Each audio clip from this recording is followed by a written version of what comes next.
Hello everyone, welcome to my new blog Mayapur. আজকের ভিডিওটি শুরু হতে চলেছে ব্যারাকপুর টু মায়াপুর ব্লগ। সাধারণত ট্রেনে করে তো আমরা বেশিরভাগ লোকই যাই, তো আজকে আমরা যাব বাইকে। তো কিভাবে যাব এবং ট্রেন জার্নি থেকে কতটা আলাদা এক্সপিরিয়েন্স সব নিয়ে থাকবে আজকের ভিডিও। যাই হোক, আমরা সকাল 8টা নাগাদ বাড়ি থেকে বেরিয়ে পড়েছিলাম। মোটামুটি জার্নি 3 থেকে 3.5 ঘন্টা রয়েছে। তো এখন আমরা ব্যারাকপুর বারাসাত রোডে রয়েছি। তো এখান থেকে আমরা কল্যাণী এক্সপ্রেস হয়ে ধরবো, সামনে ওয়ারলেস মোড়। তো ডান দিকে গেলে হচ্ছে দমদম যাওয়া যাবে, আমরা যাবো বাঁ দিকে। তো সবচেয়ে বেশি চমক যেটা হচ্ছে রাস্তাটা, আমরা কোন রাস্তা দিয়ে যাচ্ছি এবং কিভাবে যাচ্ছি, যেতে যেতে সমস্ত গল্প করতে থাকবো আপনাদের সাথে। আর দ্বিতীয় কথা হচ্ছে যে আজ থেকে 5 বছর আগে যারা কল্যাণী রোডকে দেখেছেন আর আজকের কল্যাণী রোডের মধ্যে আকাশ পাতাল তফাৎ। তো এখন আপনি এই রাস্তাটা যদি দেখেন, প্রচন্ড সুন্দর হয়েছে। এতটা সুন্দর বলার মতো না, রাস্তাটা সেই রকম সুন্দর, রাস্তা সেরকম স্মুথ আর এতটাই সুন্দর যে আমরা বাইরের কোনো কান্ট্রির সাথে যদি তুলনা করা হয় খুব একটা কম হবে না। তো রাস্তাটা অতি সুন্দর, যেতে যেতে আলাদা রকম ফিল হবে। আশা করব বন্ধুরা আপনাদেরও ভালো লাগবে। আর যারা ট্রেনে করে গেছেন তারা অবশ্যই কমেন্টস করবেন যে ট্রেনের জার্নি থেকে এই জার্নি কতটা আলাদা আর কতটা মজাদার। তো সব নিয়ে রয়েছে আজকের ভিডিও। আর আমি যেতে যেতে আপনাদেরকে এটা বলতে থাকবো যে কিভাবে যেতে হবে, কোন রাস্তা দিয়ে কিভাবে যেতে হবে, সমস্ত কিছু। রাস্তাটা অসম্ভব সুন্দর। রাস্তাটা নিচ দিয়ে একটা রাস্তা রয়েছে এবং উপর দিয়ে রয়েছে একই রাস্তা, বাট উপর দিয়ে যেই রাস্তা রয়েছে ফ্লাইওভারের উপর দিয়ে, তো সেটা হচ্ছে যেগুলো সিগন্যাল ছাড়া টানা বেরিয়ে যাবে গাড়িগুলো, নিচে যে গাড়িগুলো যায় সেগুলো হচ্ছে লোকালের, আর ওখানে সিগন্যালও রয়েছে। তো রাস্তাটা অসম্ভব সুন্দর। তো যেতে যেতে আমরা গল্প করব যে আমরা কোথা দিয়ে যাচ্ছি, কি যাচ্ছি, আর ব্যারাকপুর থেকে মায়াপুর আমরা যাচ্ছি, তো কোথা দিয়ে যেতে হবে সমস্ত কিছু ডিটেলস। তো সেটা হচ্ছে, আর রাস্তাটা এতটা সুন্দর আর স্মুথ, তো বাইক চালিয়ে অসম্ভব মজা। আপনার জার্নি কম হবে, যে বাইকের একটা যে ঝাঁকুনি হয় বাইক কিংবা গাড়ির, তো সেই ঝাঁকুনি আপনি অনুভব করতে পারবেন না। রাস্তাটা এতটা স্মুথ আর এতটা সুন্দর। আর দ্বিতীয় কথা হচ্ছে রাস্তাটা যেই জায়গাগুলোর ওপর দিয়ে গেছে, এখান থেকে তো আপনি শহর অঞ্চল দেখতে পাচ্ছেন যে দুপাশে বড় বড় বাড়ি রয়েছে, কিন্তু কিছুটা পরে গেলে দেখতে পাবেন রাস্তাটা পুরো গ্রামের মাঝখান দিয়ে, দুপাশে মানে চাষ হচ্ছে, পুরো সবুজ, আর তার মাঝখান দিয়ে রাস্তাটা চলে গেছে। চওড়া রাস্তা, এরকমই সুন্দর রাস্তা যেতে থাকবে, আলাদা রকমই একটা ফিল হবে। জানি না এবারে ট্রেনে যারা গেছেন তো তাদের কীরকম আনন্দ করেছেন। আমি ট্রেনে কোনোদিনও যাইনি, তো আমি এখানেই ফার্স্ট টাইম যাচ্ছি। তো আশা করি ট্রেনের থেকে এখানে মজা হবে, আনন্দ লাগবে। টোটাল ভিডিওটা আমরা আপনাদের সাথে গল্প করতে করতে যাব। তো আমরা প্রথমে ব্যারাকপুর থেকে আমরা বেরিয়েছি, এখন ওয়ারলেস থেকে আমরা যাব এখন হচ্ছে যে কল্যাণী এক্সপ্রেস ওয়ে থেকে আমরা NH12 ধরবো। তো যেটা হচ্ছে যে আগে NH34 ছিল, এখন সেটা NH12 হয়েছে। তো NH12 ধরে আমরা সোজা যাব। তো সেখান থেকে রানাঘাট থেকে ফুলিয়া থেকে আমরা কৃষ্ণনগর বাইপাস ধরে গোবিন্দপুর হয়ে সোজা যাব বসাকপাড়া। তো বসাকপাড়া থেকে বাঁদিকে যাব। তো বাঁদিকে বসাকপাড়া থেকে একটা রাস্তা কৃষ্ণনগরের দিকে চলে গেছে, তো আমরা সেটিতে যাব না। তো আমরা যাব হচ্ছে বাঁদিকের রোড ধরে ডালখোলা। তো ডালখোলার দিকে আমরা যাব। ডালখোলা থেকে আমরা বকখালি রোডে ঢুকতে হবে, তারপরে ভক্তি সিদ্ধান্ত সরস্বতী মঠ রোড হয়ে বামুনপুরের রাস্তা ঢুকতে হবে, তারপর ভংশী ভবন রোড হয়ে মায়াপুর রোডে পৌঁছাতে হবে। আমরা এখন জাগুলিয়ার কাছাকাছি চলে এসেছি। তো জাগুলিয়ার কাছাকাছি রয়েছে, সামনে জাগুলিয়া মোড়টা রয়েছে। তো সেখান থেকে আমরা এখন বাঁ দিকে যাব। তো বাঁ দিক থেকে এখন আমরা মেন যে কৃষ্ণনগর রোড যেটা রয়েছে, মানে NH12, তো সেটা ধরবো। তো সেখান থেকে টানা আমাদের যেতে হবে। তো দেখুন যেতে যেতে কিরকম রাস্তাগুলো আছে। তো আশেপাশে দেখুন ফাঁকা অঞ্চল চলেছে, গাছগুলো মাঝখান দিয়ে টানা রাস্তা। তো এখান দিয়ে আমরা এখন চলেছি যে NH12 মানে কৃষ্ণনগর রোড, এখান দিয়ে ডিরেকশনে কৃষ্ণনগর, চাকদা, কল্যাণী মোড়, যে এদিকে যাওয়া যাবে। তো এখান দিয়ে আপনি শিলিগুড়ি, মালদা যদি যেতে চান এই রাস্তাটা ধরেই আপনাদের হয়তো যেতে হতে পারে। তো এই যে লেখা আছে কৃষ্ণনগর রোড, তো আমরা পুরোপুরি কৃষ্ণনগর যাব না। তো কৃষ্ণনগরের অনেক আগের থেকে আমাদের মোড়টা ঘুরে যেতে হবে। তো টোটাল রাস্তাটা কিন্তু এতটাই সুন্দর। তো মেন হচ্ছে আকর্ষণ হচ্ছে রাস্তাটা। আর দ্বিতীয় কথা, আমাদের ব্যারাকপুর থেকে মায়াপুর যে জার্নিটা, তো সেটা টোটালটা একটা ভিডিওতে হবে না। তো সামনে দেখুন টোল ট্যাক্স রয়েছে। তো টোল ট্যাক্স হচ্ছে বড় বড় গাড়ির জন্য। তো টোল ট্যাক্সটাও খুব সুন্দর, বেশ সুন্দর করেছে। আর দ্বিতীয় কথা হচ্ছে যে আমাদের যে মায়াপুর থেকে যে জার্নিটা, ব্যারাকপুর থেকে মায়াপুর জার্নিটা, তো সেই টোটাল জার্নিটা মানে অনেকটাই, আমাদের মোটামুটি 3.5 ঘন্টার জার্নি লেগেছে। আর দ্বিতীয় হচ্ছে পুরো মায়াপুর যে ঘুরতে হবে, তো টোটাল ভিডিওটা অনেকটা বড় হয়ে যায় বলে আমি 2টো পার্টে ভিডিওটা করেছি। তো প্রথম ভিডিওটার মধ্যে হচ্ছে যেটা হচ্ছে আমরা কিভাবে যাচ্ছি ডিরেকশন, আর রাস্তাটা অপরূপ সুন্দর, তার জন্য রাস্তাটা একটা আলাদা ব্লগ বানানো হয়েছে। আর দ্বিতীয়টার মধ্যে থাকবে যে আপনার মানে মায়াপুরের মধ্যে আমরা মায়াপুর পুরোটা দেখাবো। তো এই যে রাস্তাটা শুরু হচ্ছে দেখুন পুরো গ্রামের মাঝখান দিয়ে, এইটাই হচ্ছে মেন ভালো লাগে, যেটা হচ্ছে পাশে পুরো সবুজ তো চাষ হচ্ছে, আর দ্বিতীয় হচ্ছে পাশে কিছু ইন্ডাস্ট্রিও হচ্ছে এখানটায়, যে তো তার মাঝখান দিয়ে রাস্তাটা পুরো চলে গেছে। আর রাস্তাটা তো অসম্ভব সুন্দর, এতটা স্মুথ, মানে গাড়ি চালিয়েও মজা আছে, একটা ভালো লাগে অবশ্যই। সেই জন্য এই রিস্কটা নিয়েছি, এতটা রাস্তা কোনোদিন আগে এতটা লং ড্রাইভে যাইনি আমরা কোনোদিনও, তো এই প্রথমবারই যাচ্ছি। যাই হোক, তো কিরম লাগে বন্ধুরা আপনারা অবশ্যই কমেন্টস করে বলবেন। আর দ্বিতীয় কথা হচ্ছে যে আপনাদের কতটা ভালো লাগছে, আর যদি ভালো লাগে ভিডিওটা অবশ্যই সাবস্ক্রাইব করবেন, আর সাথে লাইক কমেন্টস শেয়ার অবশ্যই করবেন। তো এখন আমরা রানাঘাটের সামনে রয়েছি। তো এটা হচ্ছে রানাঘাট, এরপরে রানাঘাট পেরিয়ে আমরা ফুলিয়ার দিকে যাব। আর রাস্তায় তো ডিরেকশন দেখতে পাচ্ছেন, তো কোথায় কোনটা রয়েছে পরপর। তো রানাঘাট পেরিয়ে আমরা ফুলিয়ার দিকে যাচ্ছি, এটা শান্তিপুরের কাছাকাছিও আছে।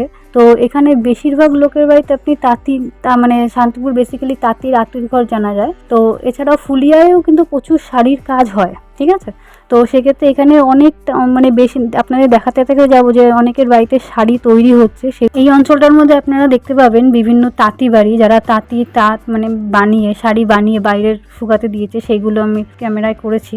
তো সেগুলো দেখতে যাবে। তো বাইকের জার্নি থেকে আর ট্রেনের জার্নির মধ্যে তফাৎ হচ্ছে এইটাই, ট্রেন হচ্ছে একটা লম্বা রুট দিয়ে যায়, তো তার আশেপাশে যেটা রয়েছে সেটাই আমরা দেখতে পাই, কিন্তু এটা হচ্ছে জনজীবনের মাঝখান দিয়ে যেহেতু যাচ্ছে, তো সেক্ষেত্রে আলাদা একটা এক্সপিরিয়েন্স হয়। তো যাই হোক, আমরা এখন ফুলিয়ার ওপর দিয়ে যাচ্ছি, এগিয়ে আমরা চলছি। রাস্তাটা অত্যধিক সুন্দর আপনারা দেখতে পাচ্ছেন। আর দ্বিতীয় কথা হচ্ছে যে পুরো রাস্তাটাই এরকম, রাস্তাটা কদিন আগেও কিন্তু এরকম ছিল না। তো রাস্তা সবার থেকে জমি নিয়ে তারপরে হচ্ছে রাস্তাটা বড় করা হয়েছে। আর পাশে হচ্ছে দুপাশে হচ্ছে বাগান, শুধু চাষের বাগান, আম গাছ, কলা বাগান, বিভিন্ন ধান চাষ, বিভিন্ন রকম চাষ হচ্ছে এখানটায়, যেহেতু এটা পুরোপুরি গ্রাম অঞ্চলের মধ্যে পড়ছে। দেখুন অত্যাধিক সবুজ, একদম সবুজ চারধারে বিভিন্ন চাষের জমি দেখতে পাবেন এখানটায়, আর চাষ হচ্ছেও, ছোটোখাটো দোকান রয়েছে কিছু। তো যাই হোক, টোটাল মিলিয়ে জার্নিটা কেমন লাগছে বন্ধুরা অবশ্যই বলবেন। তো আপনাদের কমেন্টসের অপেক্ষায় থাকবো, যদি কোনো কিছু ভুল ত্রুটি হয় সেটাও অবশ্যই বলবেন। আর পারলে ভিডিওটা লাইক করবেন, পাশে থাকবেন, সাবস্ক্রাইব করবেন, আর পারলে শেয়ার করবেন। যাই হোক, তো ভিডিওতে আমরা আসি। তো ভিডিওটা পুরো রাস্তাটা হচ্ছে এরকম টাইপেরই রাস্তা থাকবে। তো রাস্তাটা অসম্ভব সুন্দর। আমরা যেই সময় গেছিলাম সেই সময় হচ্ছে যে অত্যাধিক রোদ ছিল। আর দ্বিতীয় কথা বন্ধুরা, যারা আপনারা গাড়ি করে যাবেন তারা সকালবেলায় তো ভালো সুন্দর, কিন্তু একটা জিনিস লক্ষ্য করেছেন কি, পুরো রাস্তাটার মধ্যে কিন্তু আলো নেই। তো আর বড় বড় গাড়ি চলে, সেক্ষেত্রে আমরা চেষ্টা করব যে আমরা তাড়াতাড়ি ফিরে আসার, রাত্রিবেলাটা অ্যাভয়েড করব। তো আপনারাও আশা করব যে রাত্রিবেলাটায় আসাটা অ্যাভয়েড করবেন, কেন এখানে বিশাল বিশাল বড় বড় গাড়ি চলে, আর সেরকম রানিংয়ে চলে। আর এই যে আপনাদের যে শাড়ি বলেছিলাম যে বিভিন্ন জায়গায় যে শাড়ির ব্যবসা হচ্ছে আর নাকি বানায়, তো তাদের এই যে ভিডিওগুলো আমি করতে পেরেছি। তো এরা মেনলি তাঁতির বাড়ি এগুলো, তো ওরা শাড়ি বানিয়ে রেখেছে। তো সেইগুলো হচ্ছে যে সব বানিয়ে রেখে বাইরের শুকাতে দিয়েছে, মোস্টলি কালার করার পরে হয়তো দিয়েছে, আমি ঠিক জানবো না এগুলো আমি, কিন্তু এগুলো দেখে আমার ভীষণ ভালো লাগছে। আর এই জিনিসগুলোই আলাদা, যেগুলো ট্রেনে করে গেলে এটা ফিল করতে পারি না, তো এই জিনিসগুলো দেখার আছে। আর ট্রেনের জার্নি থেকে বাইকের জার্নি অনেকটা তফাৎ হয় গাড়ি করে। তো আমরা এখন নবদ্বীপের এসে গেছি, মানে নবদ্বীপের দিকে যাচ্ছি। তো এই যে রাস্তাটা, নবদ্বীপের দিকে যাওয়ার রাস্তাটা, তো এই যে রাস্তাটা, এটা উপর দিয়ে গেলেও হয়, তো আমরা ভুল করে নিচের দিকে চলে গেছি। তো একই রাস্তা, তো এই যে পাশে দেখুন একটা রাস্তাটা সোজা যাচ্ছে, এবারে পাশে একটা যে ব্রিজটা ও পাশে, ওটা হচ্ছে রেল লাইন। তো ওটা হচ্ছে নবদ্বীপের রেল লাইন। তো ওই রেল লাইনটা আমরা এই রাস্তা দিয়ে গিয়ে ক্রস করব। তো এই যে এখন সোজা যাচ্ছি, রেল লাইনের পাশ দিয়ে যাচ্ছি, পাশে অসম্ভব সবুজ সুন্দর, তো আমার প্রচন্ড ভালো লাগছে, সুন্দর, তো আমার প্রচন্ড ভালো লাগছে। আর এই যে দেখুন মালদা যাওয়ার রাস্তাটাও এই রাস্তাতেই যাবে। আপনাদের বলেছিলাম ডালখোলা, তো এই যে ডালখোলা সামনে পড়বে। তো ডালখোলা দিয়ে হচ্ছে আমাদের বাঁ দিকে ঢুকতে হবে, ভক্তি সিদ্ধার্থ সরস্বতী মঠ রোড। তো সেটাই হচ্ছে, তো কিছুটা গিয়ে আমরা বাঁ দিকে যাব, আর পাশে ওই রেল লাইনটা কন্টিনিউ চলছে। তো এই যে মায়াপুরের মধ্যে আমরা চলে এসেছি, বহরমপুর মায়াপুর যেতে গেলে বাঁ দিকে যেতে হবে, আর বহরমপুর যেতে গেলে সোজা যেতে হবে। তো একটাই মেনলি রাস্তা, এটা সোজা টানা রাস্তা। তো আমরা এই বাঁ দিকে ঢুকে গেলাম। তো বাঁদিকে হচ্ছে মায়াপুর, সেই রেল লাইনটা যেটা দেখালাম। তো এই রেল লাইনটা এই যে আমরা ক্রস করলাম, ক্রস করে আবার আমরা বাঁদিকে গেলাম, এবারে টানা মায়াপুরের দিকে চলেছি। তো এখান দিয়ে যেতে গেলে আপনারা অনেক মন্দির দেখতে পাবেন এখানটায়, মানে চাষাবাদ প্রচুর হয়। তো এখানে বেসিক্যালি ভুট্টা চাষ হয়, আপনারা যেতে যেতে দেখবেন রাস্তার পাশে ভুট্টা প্রচুর চাষ হয়। আর আমরা যেই সময় যাচ্ছিলাম সেই সময় মায়াপুরে একটা অনুষ্ঠান ছিল, সেই জন্য যে রাস্তা করে যারা যাচ্ছে দেখছেন এরা সবাই কিন্তু নবদ্বীপে যাচ্ছে। আর এই যে পাশে এই যে শুকাতে দিয়েছে দেখছেন, এগুলো সব ভুট্টা। তো ভুট্টা এখানে চাষ করে রাস্তার মধ্যে এইভাবে শুকানো হয়। এখানে বেসিক্যালি মানে বেশিরভাগ বাড়িতে ভুট্টা চাষই হয়। যেতে যেতে দেখছিলাম মাঠ ভর্তি ধানের থেকে বেশি ভুট্টা চাষ রয়েছে, আর রাস্তার পাশে ভুট্টা সব শুকাতে দেওয়া রয়েছে। এছাড়া অন্য চাষ হয়, ধানটা যে পাশে যে জমিগুলো দেখছেন শুকিয়ে রয়েছে, এগুলো সব ভুট্টা শুকিয়ে রয়েছে, শুকিয়ে গেছে, এগুলোকে এবারে পারবে। কিছু কাঁচা রয়েছে, কিছু শুকিয়ে গেছে, সেগুলো পারবে। আর কিছু পাড়া হয়ে গেছে, সেগুলো যে রাস্তার পাশে মানে শুকানো হচ্ছে।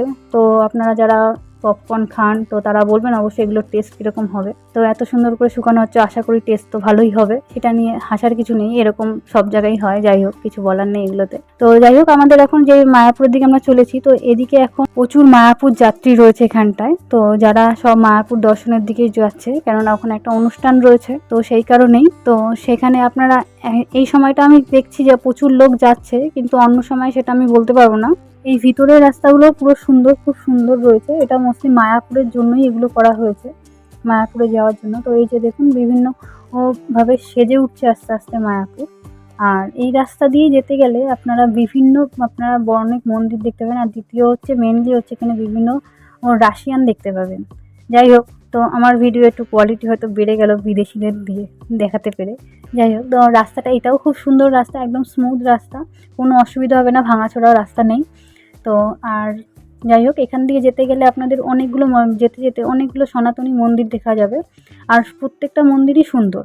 আর এখানে যে টোটোগুলো দেখছে, তো এইগুলো যারা নাকি ট্রেনে করে আসে তারা মোস্টলি হয়তো এই টোটোগুলোর মধ্যে ভাড়া করে তো প্রত্যেকটা মন্দির দেখে। তো এখানে কত ভাড়া নেবে সেটা আমি ঠিক জানি না, কিন্তু এখানে অনেকগুলো মন্দির, বিভিন্ন টাইপের মন্দির, পাশাপাশি অনেক মন্দির আছে। আর এই যে ভক্তযাত্রীরা যারা রয়েছে তারা এই মন্দিরগুলো দর্শন করছে।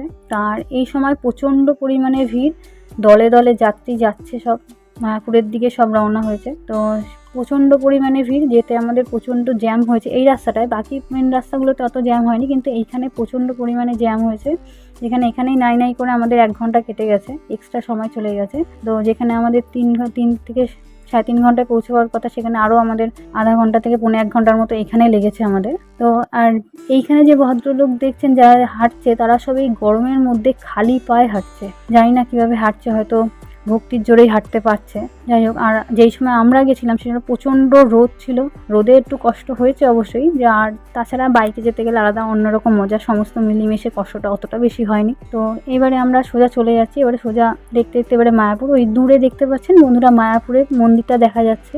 আমরা অবশ্যই মায়াপুরে পৌঁছালাম। তো এর পরের ভিডিওতে আমাদের থাকবে হচ্ছে পুরো মায়াপুর যে মন্দিরটা কি আছে, আর দ্বিতীয় হচ্ছে যে মেন হচ্ছে যে মায়াপুরের নতুন মন্দিরের সম্বন্ধে থাকবে।